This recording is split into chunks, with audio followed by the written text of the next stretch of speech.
Je suis toute seule et je viens de me faire une réflexion à voix haute. Quand je l'ai entendue, je me suis dit, Lucie, t'incarnes vraiment le féminin sacré, quoi. Hein.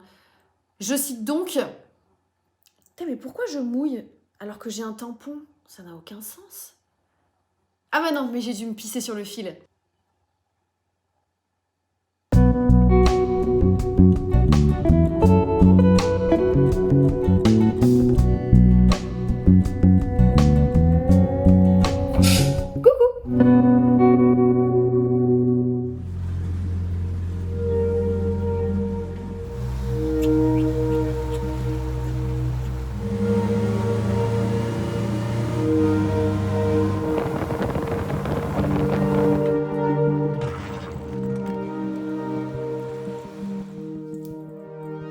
Bon, comme c'est mon premier vlog, je pense que ça serait bien que je me présente un petit peu.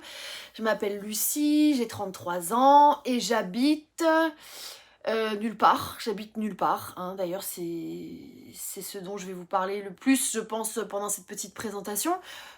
Pour que vous sachiez aussi ce qui vous attend dans les prochains vlogs, ce que vous risquez de voir. Et ce que vous risquez de voir, du coup, c'est pas mal de vadrouilles, hein, pas mal de changements d'environnement parce que j'ai décidé de vivre 50% du temps chez mon amoureux, qui habite sur une petite île, sur un archipel breton, dont il est le gardien. On est donc que tous les deux avec son chien, donc c'est plutôt sympa. Et accessoirement, je l'aime, hein. Donc c'est aussi par rapport à ça que j'ai décidé de vivre avec lui 50% du temps. Et le reste du temps, je vais me laisser porter par la vie, par les amitiés. Pour moi, l'amitié, c'est quelque chose de fondateur dans ma vie, autant que l'amour ou la famille. Donc, je vais passer pas mal de temps chez des amis, à droite à gauche, chez qui voudra bien m'accueillir. Qu'ils soient là ou non, d'ailleurs, hein, je prends les maisons vides, je prends les appartements vides, car j'aime aussi beaucoup la solitude. Donc vous allez aussi beaucoup me voir seule, je pense. J'adore la solitude. Putain, on est tranquille quand on est seul, vous trouvez pas? Oh là là, qu'est-ce qu'on est tranquille.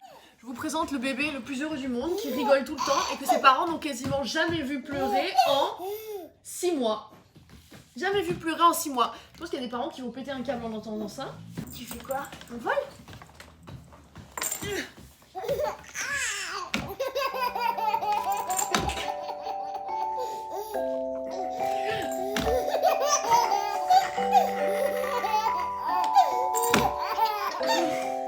Je suis un bébé?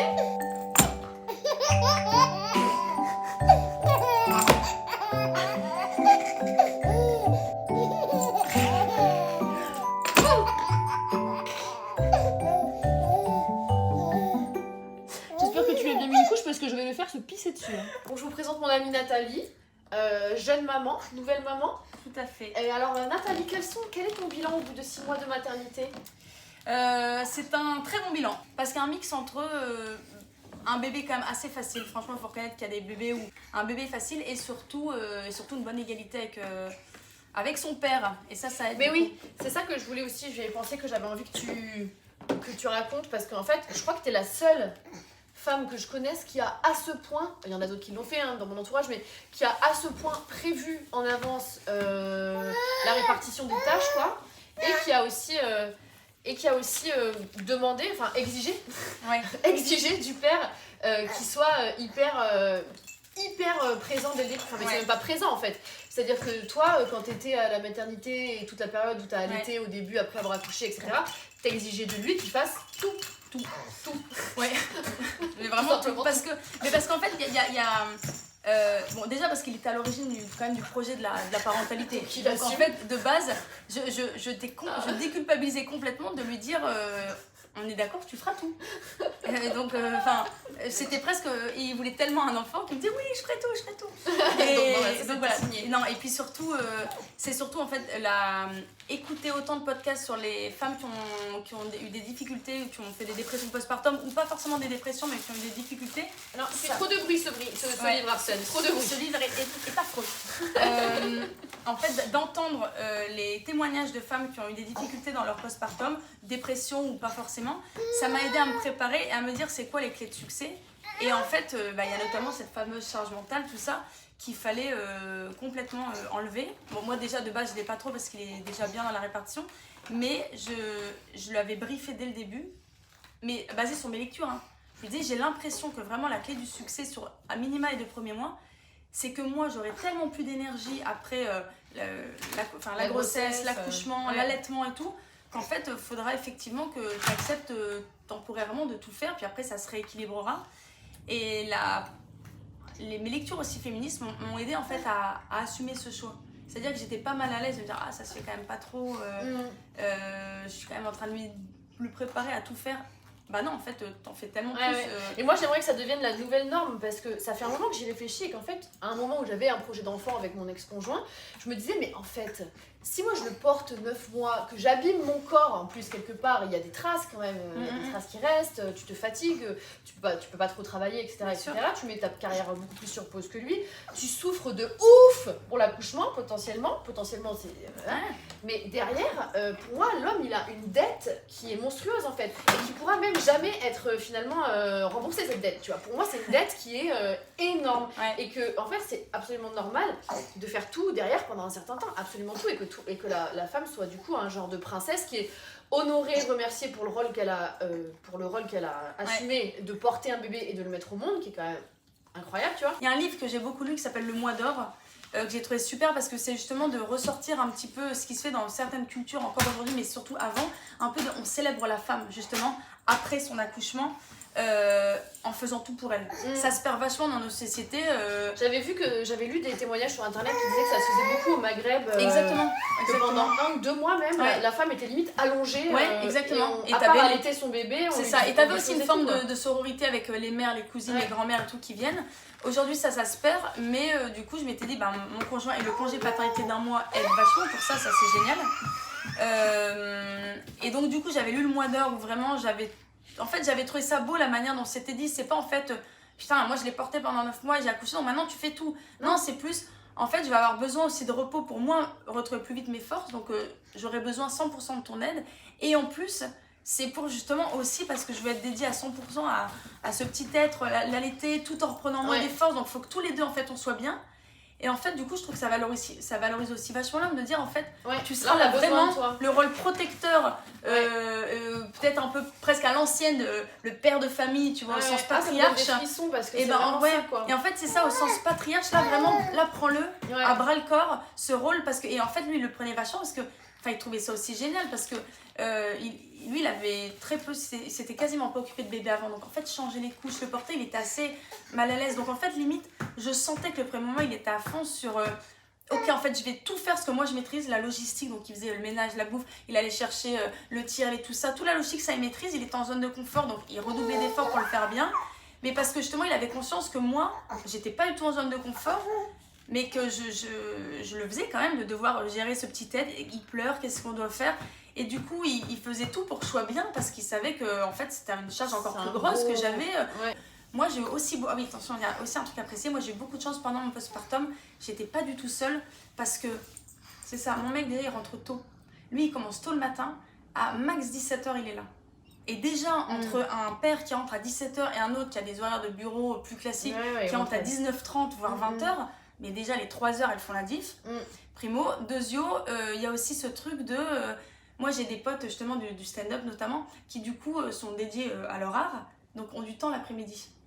Donc moi en fait je voyais beaucoup de monde l'après-midi, enfin notamment 1 ou 2 personnes que j'ai en tête qui travaillaient pas, enfin qui travaillent mais le soir, et du coup que la journée avait du temps, donc en fait j'étais pas seule, mais quelqu'un qui a son mec qui rentre à 20h30 ou 20h ou 19h30 peu importe, qui a des amis la journée qui sont pas dispo vu qu'elle travaille dans des horaires classiques, qui plus est t'habites pas dans spécialement une grande ville, t'es je sais pas moi dans un petit bled, ah bah en fait tu te sens hyper isolée. Et pour peu que tu sois un peu enfermé aussi dans des clichés un peu de bon bah mon mec qui rentre du boulot, peut-être quand même que je fasse un peu le ménage parce que là il va rentrer, c'est un peu le bordel, après tout je suis quand même toute seule à la maison. Moi ça par exemple je me disais jamais ça parce qu'en fait je me dis jamais ça, non mais mort jamais mais parce que le bordel il rentre il range enfin non mais vraiment, mais parce que la pensée féministe m'a aidée à me déculpabiliser ça, je suis complètement déconstruite. Moi je crois qu'un accouchement c'est une je le rappellerai à vie hein. Tu me respectes. Non mais tu sais il y a vraiment un truc, on dit des fois c'est respecte ta mère, elle t'a mis au monde, non mais en fait c'est surtout aux hommes qu'il faut dire ça, pas aux fils, mais aux hommes, respecte ta femme, elle a mis tes enfants au monde quoi, tu vois, elle t'a permis de transmettre tes gènes, elle t'a permis de... Non puis comme tu disais on a nos règles depuis nos 14 ans tous les mois pour ça, c'est clair, donc en fait... quand votre meuf a mal au ventre ou est chiante pendant ses règles, pensez bien que si elle n'avait pas ses règles, vous ne pourriez pas avoir d'enfant. Elle souffre pour que vous puissiez avoir des enfants. Si vous voulez des enfants avec elle, si c'est un projet et que vous voulez des enfants avec votre meuf, qu'elle a ses règles, qu'elle souffre, c'est pour vous qu'elle souffre aussi. Hein, non mais vraiment, c'est une réalité, tu vois. C'est vrai. Hein. Non, mais donc allez lui chercher la bouillotte, tout quoi. Mais c'est aussi pour ça qu'il était. C'est pour ça aussi que parfois c'est difficile, les femmes qui ont envie d'avoir un enfant et dont le conjoint n'est pas hyper motivé. C'est que c'était aussi facile pour moi de. Parce qu'il était super motivé. Ouais, en fait, ça lui semblait logique de faire autant sa part que moi. Mais parce qu'il était autant motivé, je me dis peut-être pour des nanas qui ont un vrai gros désir de maternité, le mec est un peu moins chaud, peut-être qu'elles osent moins aussi dire putain, je peux pas m'aider un peu plus. Ah ouais, mais bon, après bon, t'as accepté. C'est ça, j'allais dire, c'est ça, exactement. Bon. C'est pour ça que moi d'ailleurs, je m'en servais pas non plus comme d'une excuse trop, parce que je me disais, j'ai accepté quand même, hein, je vais pas lui faire payer. C'est bien. Surtout que maintenant je l'adore. J'en voulais pas, maintenant je l'adore et je suis trop contente qu'il m'ait forcé, qu'il m'ait coché ma pilule. Non, je non, je suis trop contente au final parce qu'elle est trop cool. Donc voilà. D'accord, merci Nat. C'était un plaisir. Bon là je suis avec mes amies Sarah et Morgane, je les ai rencontrées quand on travaillait toutes les trois chez Aujourd'hui Demain. J'étais moi responsable de l'épicerie, Sarah elle était barista et Morgane cuisinière. Il faut bien que je vous montre tous les aspects de moi, y compris les plus sombres, donc voici Sarah et Morgane. C'était pas très utile. Donc, Marion Cotillard sort avec Camille Cotin. C'est une source sûre? Ouais. C'est genre, alors bon, là il y a beaucoup d'intermédiaires maintenant. Attends, on va faire 1 milliard de vues en fait avec cette sauce coupe. Moi j'ai déjà ça sur internet. Vas-y, tu rigoles. Mais non, après ça va se voir que c'est moi qui l'ai dit, je vais pas embrouiller. Vas-y, c'est qui la source? La source. C'est une pote de... C'est un mec qui est en formation avec... Il était en formation et il y a un pote de sa promo. Bref, le pote de sa promo est très pote avec Camille Cotin. Et voilà. Ou alors c'est le pote d'un pote de sa promo. Ça commence à devenir assez... Pote d'un pote d'un pote. Donc de sources sûres, Marion Cotillard sort avec Camille Cotin. Est-ce que vous pensez que c'est parce que leur nom de famille commence tous les deux par Coty? Ça reste que sur mon vlog, tu veux vraiment être que sur ton téléphone. Non. Bon, on en revient à ce que je racontais. Non, vas-y. Oui. Donc, la manière de consommer... Ah oui, non, ils sont au paradis. Moi, l'éternité, ça me donne pas du tout envie. Hein. Je comprends pas pourquoi il y a des gens qui ont peur de la mort. Moi, je suis bien contente qu'il y ait une fin. Imagine s'il y avait pas de fin, plus rien n'a aucune valeur. T'as plus aucune... Ça dépend si ça évolue tout le temps. Mais une angoisse totale. C'est marrant, mais c'est pas du tout ça le paradis. Oui, après... mais dans l'idée collective. Mais bref, du coup, de toute manière, toute cette série... C'était belle sur la vidéo. Tu peux mettre fin à la vie de ton âme au moment où tu le veux. Et donc, l'angoisse aussi. là, non. Parce que du coup, il y a un moment... Non, Sarah, je suis désolée. C'est très bien de mettre fin à la vie de son âme. Combien de temps dure l'éternité? C'est ça que je me demande. Dissolve dans le... Il se dissolve. Bah, ils disparaissent, quoi. Ils n'existent plus. En dédissolvant. Quoi? Non, mais c'est rien. Ouais, il se dissolve. T'as pas aimé mon mot? Si. Je l'ai bien aimé parce que moi, quand j'avais pris de l'ayahuasca la première fois, et que j'avais eu hyper peur de mourir, c'est parce que j'avais été mis face à ce truc de quand ton âme se dissolve et n'existe plus. T'as que ta C'est dissolve en fait. C'était ça la dissolve, c'est plus clair. Bah non, des dissolvants. Quand ton âme se dissout et disparaît du coup et que t'as plus de conscience, que ta conscience... Moi, Ouais. c'est l'angoisse que j'avais quand j'étais enfant, c'est de plus avoir la conscience de ma propre existence. Personne n'écoute la pauvre Sarah. Mis face au truc Ce que t'as vu, c'était peut-être pas la mort. C'était pas la mort humaine, c'était une autre forme de mort. La mort de la conscience. Encore plus loin, non? Oui, pour moi c'est le truc ultime justement de quand justement... Mais c'est ça pour m'a dit. La libération. Ouais, mais en même temps j'en avais peur, Comment alors ça qu'en s'appelle vérité il n'y a aucune raison d'en Ça avoir m'a peur. dit. C'est la libération des cycles de réincarnation. La libération de ton âme. Parce que, en tout cas dans la philosophie Quand t'as vécu assez. du yoga, dans la philosophie du yoga, ils considèrent que les cycles de réincarnation, c'est un... Tu as une limite? Non, c'est... comment ça C'est une s'appelle? malédiction, le C'est samsara. c'est une espèce de malédiction. Tu vois, et qu'en fait, la fin, donc la dissolution de ton âme, c'est la libération ultime du cycle infernal des réincarnations. Tu n'as plus besoin de te réincarner parce que ton âme a atteint la pureté absolue et donc disparaît, quoi. Parce que vous croyez que c'est peut-être ça qu'on fait dans cette vie? Notre conscience, ce qu'on est réellement au fond, c'est la vacuité c'est le vide entre les atomes, et que donc en fait quand on rejoint ça, quand on se dissout et qu'en fait on disparaît pas, c'est on redevient ce qu'on est vraiment, genre on disparaît pas, on devient vraiment le tout, on devient la vacuité qu'on est vraiment en fait. Le monde est une conscience, enfin tout est une conscience, donc en fait notre conscience elle disparaît pas, c'est juste qu'on en rejoint une qui est beaucoup plus vaste, et en fait c'est très très agréable. C'est comme nous, notre ego, notre personnalité, notre truc. Notre ego, oui. Donc il n'y a pas de vraie raison d'avoir peur, quoi. Et c'est pas une dissolution dans le sens... Mais si, d'un point de vue, oui, on disparaît totalement. Et c'est ça qui fait très très peur. En même temps, non. Mais d'un côté, oui. Et quand on est mis face à ce truc, c'est quand même très difficile à notre niveau. Ah bah j'imagine bien.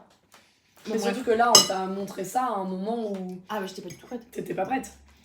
T'étais pas à ce niveau-là. Il y avait ton ego qui s'accrochait à la vie. Oui. C'était même pas à toi, c'était pas à la vie, à son existence elle-même. Enfin, oui, l'ego. Mais moi, les angoisses que j'avais quand j'étais toute petite, c'était pas juste la mort, c'était vraiment ne plus avoir c'était l'idée de plus du tout avoir la conscience d'avoir existé un jour. C'est incroyable. Et c'était cette angoisse-là qui me terrifiait. C'est de me dire qu'un jour, je pourrais même pas avoir conscience d'être morte. Comme niveau de conscience pour une enfant, quoi. Oui, bah, puis les traumas, mon ami. Ou alors les traumas de mon ancienne vie où on a été tué et brûlé par les membres du clergé. J'ai tiré la carte inquisition-perquisition dans les vies antérieures l'autre jour, hier, avant-hier. Persécution, pardon, j'ai dit perquisition depuis le début. Ça, c'est les huissiers de justice. La grave, j'adore. C'est une forme de perquisition de l'âme. Ouais, c'est vrai. J'adore. En plus, depuis le début, je me disais perquisition. Moi, ça me...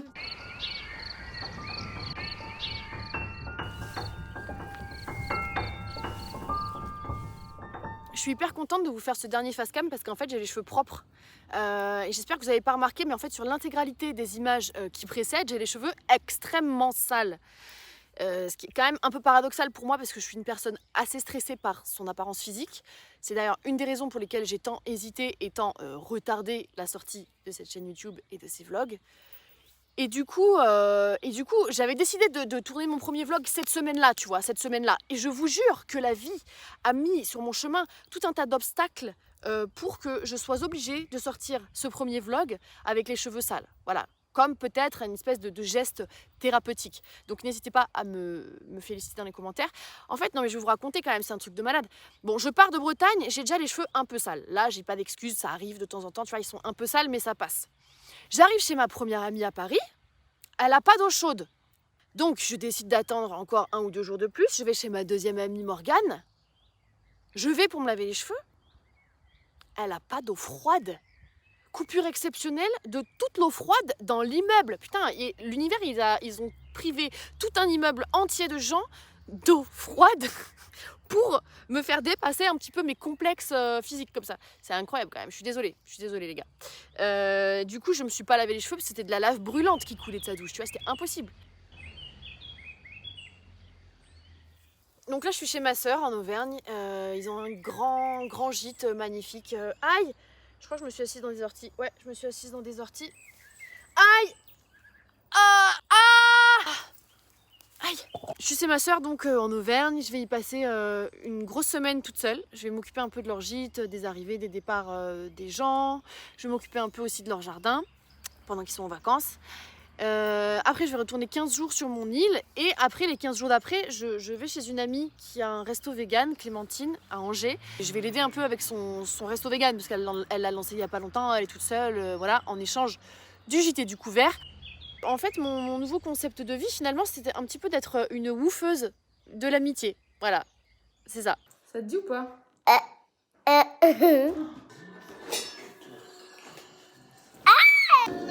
Non, Suzanne, arrête, s'il te plaît, change pas tout le temps la musique. Qu'est-ce qu'elle va nous mettre? Viens voir avec moi, ma bébé. Oh, quelle chute. Qu'est-ce que t'as mis?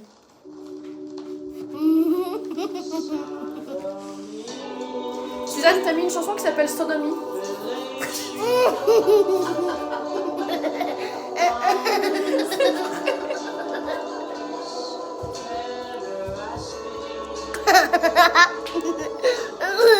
T'as mis une chanson qui s'appelle Sodomie, Suzanne.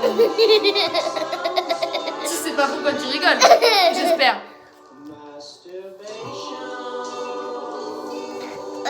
T'aimes bien cette chanson?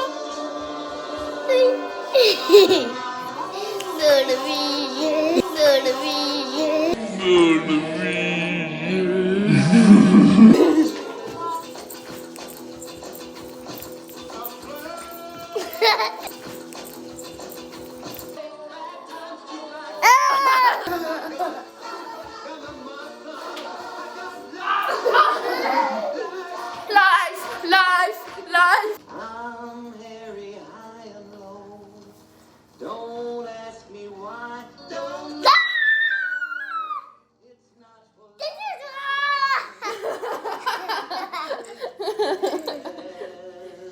Ça tombe bien, c'est sur une chanson qui s'appelle Hair. Hair, ça veut dire poil en anglais. Est-ce qu'on peut revenir sur ce cri d'une petite fille de 4 ans qui découvre pour la première fois en 4 ans sur la planète, elle a jamais vu avant, elle n'est pas au courant que les femelles humaines ont des poils.